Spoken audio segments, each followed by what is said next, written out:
Hello student, this is Mehnaz Khan. Student, today we will study modal verbs.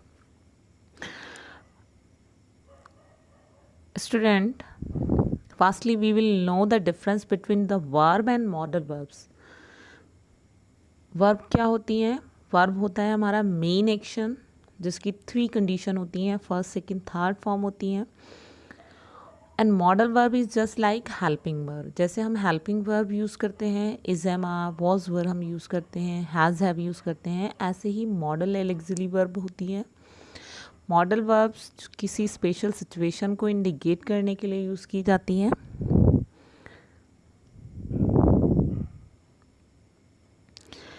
Modal verb का use specially command देने के लिए, request करने के लिए, किसी चीज़ की परमिशन लेने के लिए किया जाता है, या प्रोबेबिलिटी बताई जाती है, या ऑब्लिगेशन बताया जाता है.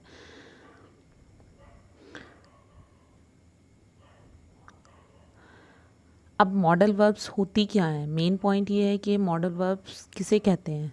जो वर्ड पर्टिकुलर होते हैं जैसे shall, will, must, may, might, can, could, should, would, need, ought to, ये मेन मॉडल वर्ब होती हैं. बिसाइड दिस एक वर्ड होता है डेयर, DARE. डेयर जो होता है, डेयर वर्ड जो हम यूज़ करते हैं वो सैमी मॉडल में यूज़ होता है, उसे सैमी मॉडल भी कहा जाता है. डेयर एक मेन वर्ब भी होता है और मॉडल वर्ब का भी काम करता है, इसीलिए उसको सैमी मॉडल कहा जाता है. डेयर मीन्स किसी चीज़ की हिम्मत करना.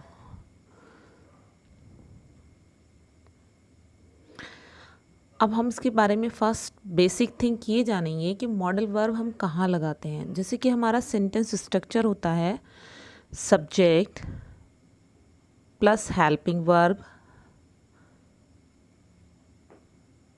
Plus verb. तो ये मॉडल वर्ब सब्जेक्ट और मेन वर्ब के बीच में आते हैं. यू कैन सी हियर, यहाँ पर आप देख सकते हैं इसमें ये मॉडल वर्ब है.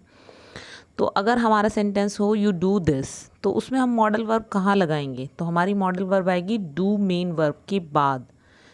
यू मस्ट डू दिस, तुम्हें ये काम ज़रूर करना पड़ेगा. I hope that this fact is clear in your mind कि मॉडल वर्ब जो है कमांड, रिक्वेस्ट, परमिशन, प्रोबेबिलिटी और ऑब्लिगेशन को बताने के लिए स्पेशली यूज़ की जाती हैं, और मॉडल वर्ब से पहले आती हैं. अगर हम नेगेटिव बनाएंगे सेंटेंस तो हमारा नॉट मॉडल वर्ब और वर्ब के बीच में आएगा.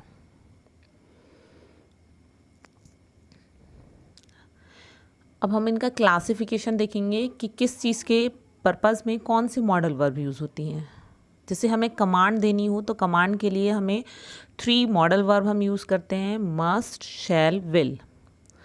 अब अगर मैं ये कहूँ student must come in uniform, तो यहाँ पर ये हो रहा है कि ये कंपल्सन है. मस्ट शो कर रहा है कि ये काम आपको करना है any how. You must do this work, तुम्हें किसी भी कंडीशन में करना है. तो यहाँ पे कंपल्सन का इफ़ेक्ट दिखाया गया है कि ये ज़रूरी है, आपको ये काम करना है अगर हम मस्ट यूज़ करते हैं. सेकंड शैल है. शैल के एग्जांपल देखिए, the state shall provide free education to children. Shall का यूज़ कंपल्सन के लिए नहीं किया जा रहा. शैल ये तो बता रहा है कि कमांड दी जा रही है, बट यहाँ पर थोड़ा सा पोलाइटनेस है, हम एक फॉर्मल कंडीशन को बता रहे हैं कि स्टेट को जो है प्रोवाइड करनी चाहिए चिल्ड्रन को फ्री एजुकेशन, लेकिन हम उसको ऑर्डर नहीं दे रहे हैं कि आपको ये काम ज़रूरी करना है. This is depend on state government के ऊपर डिपेंड है, बट लेकिन ये होना चाहिए. थर्ड वर्ड है हमारा will. You will reach office tomorrow at 10 AM. यहाँ पर कमांड तो दी जा रही है, लेकिन यहाँ पर जस्ट लाइक इंस्ट्रक्शन दी जा रहा है कि तुम्हें पहुँचना चाहिए, की सेंस आ रही है कि कल तुम 10 बजे तक पहुँच जाओगे, वहाँ पर तुम्हें पहुँचना चाहिए. यहाँ पर बहुत ज़्यादा प्रेशराइज नहीं किया जा रहा है, लेकिन अगर हमें किसी को बहुत ज़्यादा प्रेशराइज करना है, बहुत ज़्यादा कंपेल करना है, then we have to use must. Next request. Request के लिए हमारे कौन से मॉडल वर्ब यूज़ किए जाते हैं? Can, could, will, would, may. Can जहाँ पर हमें बहुत ज़्यादा ज़रूरी है कोई चीज़, जैसे can I have 1 glass water, क्या मैं एक गिलास पानी ले सकता हूँ, बहुत ज़रूरत है पानी की, तो वहाँ आपकी डीप रिक्वेस्ट दिख रही है।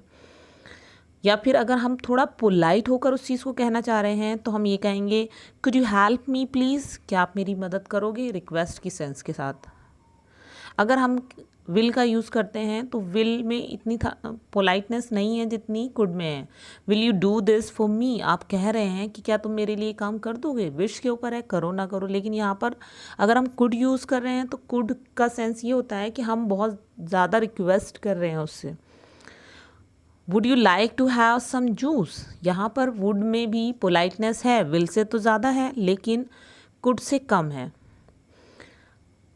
मे भी यूज़ किया जाता है, जैसे मे कहाँ यूज़ किया जाता है, जहाँ हम फॉर्मल होते हैं, मे का यूज़ वहाँ किया जाता है। जैसे मे आई सी मिस्टर गुप्ता या मे आई कम इन, नॉर्मली हम स्कूल्स में यूज़ करते हैं तो वहाँ पर एक फॉर्मेलिटी दिखाता है, पोलाइटनेस प्लस फॉर्मेलिटी, आप फॉर्मल भी हैं और पोलाइट भी हैं।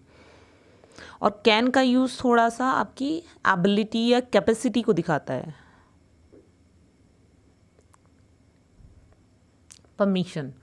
परमिशन के लिए हम क्या मॉडल यूज़ करते हैं, कैन, कुड, मे।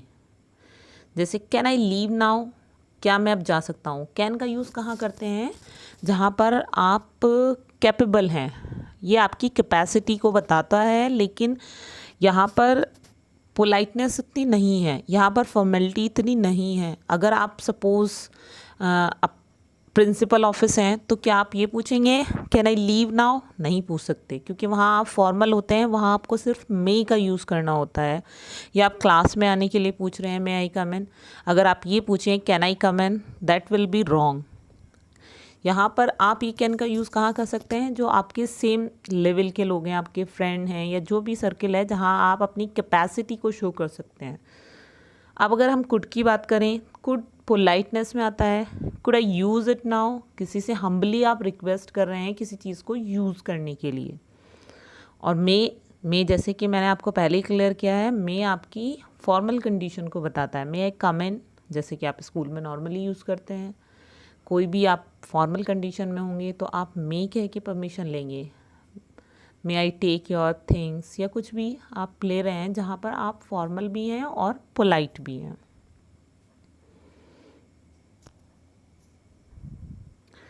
नेक्स्ट है प्रोबेबिलिटी। प्रोबेबिलिटी मीन्स संभावना, किसी चीज़ के होने की चांसेस। उसके लिए हम क्या यूज़ करते हैं, shall, will, must, may, might, can, could, should, would, ought to. Suppose हम कहें एनीबडी कैन मेक मिस्टेक, तो यहाँ एक कॉमन सा हम फैक्ट बोल रहे हैं कि कोई भी मिस्टेक कर सकता है, तो यहाँ प्रोबेबिलिटी है, नॉर्मल प्रोबेबिलिटी है कि कुछ भी हो सकता है। अगर हम कुड का यूज़ कर रहे हैं तो कुड के लिए हम कहीं ना कहीं श्योर हैं ज़्यादा, जैसे the road could be block, road block हो सकता है, उसकी श्योरिटी ज़्यादा बढ़ गई है। या फिर अगर हम फैक्ट बेस यूज़ करेंगे तो हम मे का यूज़ करेंगे, जैसे the clouds are dark so it may be rain. यहाँ पर फैक्ट क्या है, द क्लाउड्स आर डार्क, अगर बादल काले हैं तो बारिश हो सकती है। रेयर केस होता है कि बहुत काले बादल आएँ और बारिश ना हो, तो यहाँ फैक्ट बेस अगर होगा तो मे का यूज़ किया जाएगा, और बाकी सब हम नॉर्मली यूज़ करते हैं। जहाँ संभावना ज़्यादा बढ़ जाती है, मे में चांसेस आप समझ लीजिए कि 50% हैं, और अगर हमें श्योरिटी है किसी चीज़ की तो हम वहाँ पर माइट यूज़ करेंगे। अगर मैं ये यूज़ करूँ कि the clouds are dark so it might be rain, बारिश ज़रूर होगी, जहाँ मैं इस तरह से श्योर हो जाऊँ तब मुझे माइट का यूज़ करना होगा। अदरवाइज नॉर्मली इसके साथ मे यूज़ होता है फैक्ट बेस।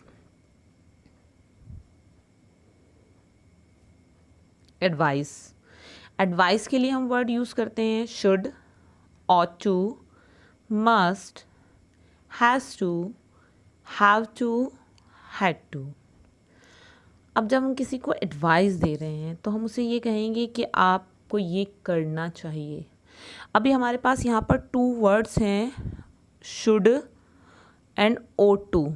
अभी इन दोनों के मीनिंग में बहुत सारे बच्चे कंफ्यूज होते हैं कि हमें कहाँ शुड यूज़ करना चाहिए, कहाँ हमें ought to यूज़ करना चाहिए। हम शुड वहाँ यूज़ करते हैं जहाँ हम किसी को एडवाइस दे रहे हैं, लेकिन वो एडवाइस उस लेवल के वर्क के लिए है कि अगर वो नहीं कर रहा है तो वो लीगली रॉन्ग आ रहा है कि तुम्हें ड्यूटी ये फॉलो करनी चाहिए, ऐसा करना चाहिए। O2 क्या करता है कि वो हमें हमारी हैबिट्स में चेंज के बारे में एडवाइस दे रहा है, बट अगर हम वो काम नहीं कर रहे हैं तो वो उसके लिए हमारे लिए कोई पनिशमेंट नहीं है। वहाँ हम ought to यूज़ करेंगे जहाँ पर हमारी इनर सोल में वो चीज़ आनी चाहिए। See the example, you should work hard for best marks. तुम्हें अच्छे मार्क्स लाने के लिए हार्ड वर्क करना चाहिए। दोनों की सेंस चाहिए से आती है, O2 की भी और शुड की भी। बट O2 वहाँ आता है जहाँ किसी उस चीज़ के लिए कोई लीगली पनिशमेंट नहीं है। अगर आप ये काम नहीं कर रहे हैं तो आपको कहीं चैलेंज नहीं किया जा सकता कि आप रॉन्ग गए हैं। You ought to serve your parents. Example show कर रहा है कि तुम्हें अपने पेरेंट्स की सेवा करनी चाहिए, लेकिन बहुत सारे लोग नहीं करते हैं तो उनकी सज़ा उन्हें ये नहीं होती कि उनको जेल हो जाती है। यहाँ पर हमारे बिहेवियर में जो रेस्पॉन्सिबिलिटी होनी चाहिए उसको इंडिकेट किया गया है। ऐसे मस्ट का यूज़ किया जाता है, you must read it because it is wonderful. तुम्हें इसे ज़रूर पढ़ना चाहिए क्योंकि ये तो बहुत ही वंडरफुल है। वहाँ पर आप उसको एडवाइस दे रहे हैं, लेकिन वो नेसेसरी एडवाइस की तरह उसको यूज़ किया जा रहा है। I hope that all modal verbs are clear to you. The use of specific modal verb is clear. सारे वर्ड्स आपको के माइंड में क्लियर हो गए होंगे कि हमें कहाँ किस लेवल में यूज़ करना है। अगर हमें ज़्यादा हम्बल होना है तो हमें कैसे यूज़ करना है, हमें कंपेल करना है किसी को तो हमें किस वर्ड को यूज़ करना है। Student, we will continue our deep explanation in next part of models. Thank you. Have a good day. Bye bye.